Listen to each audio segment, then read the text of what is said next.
Pipila ka mga dokumento nga iya sa Human Resource Department sa Misamis Oriental Provincial Government gikalot sa bakanteng luna sulod sa Provincial Jail sa Initao, Misamis Oriental human kini gipanglubong.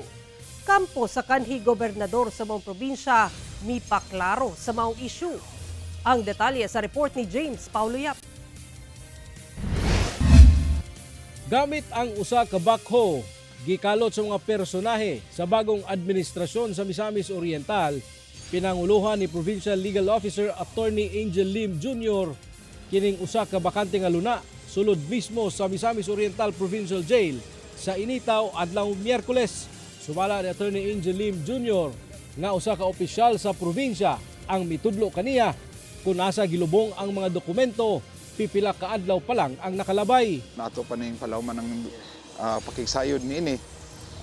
Unsa ni mga nganong gipanglabay kani nga akong tanaw kani nga mga documents are official documents. Naamanggoy mga nalambigit pod posible nga artikulo sa atong revised penal code 226. Article 226 nga gaingon og infidelity of custody of mga documents. Dugang pa ni Attorney Lim nga lakip sa mga dokumentong nakalutan ang personal data sheet kon PDS sa mga empleyado, salary adjustments o mga official receipts. Ang maong insidente gikumpirma sa kampo ni kanhi Gobernador Peter Onabia pinaagi sa usa ka press briefing. Ilang giklaro nga ang maong mga dokumento gikan sa Human Resource Department sa Kapitolyo ug nakatakda na gyud kuno nga ilabay dumikan sa kadugay na niini ug wala na ibili. Dugay naman ni nga dokumento gusto i-dispose sa HR. Even panahon pa ni Gombambi. Kaya nga no, these are more than 10 years to 30 years nga mga dokumento.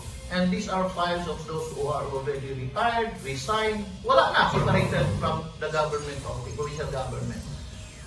Considering na wala lang yun may mabutangan, sa karon naka-safekeeping kuno ang mga dokumento sa Kapitolyo Probinsya sa Misamis Oriental samtang ipatawag matud pa ang mga concerned department aron ipatubag nganong gipanglabay ang maong mga dokumento. Kaning mga dokumento akong nakita mga accountable forms man, either operational or even katong sa mga finance matter, no, kay na may mga official receipts. Walay direktiba o sugo gikan sa miaging administrasyon. Kini nga desisyon gikan sa nagdumala sa Human Resource Department as part of their office discretion.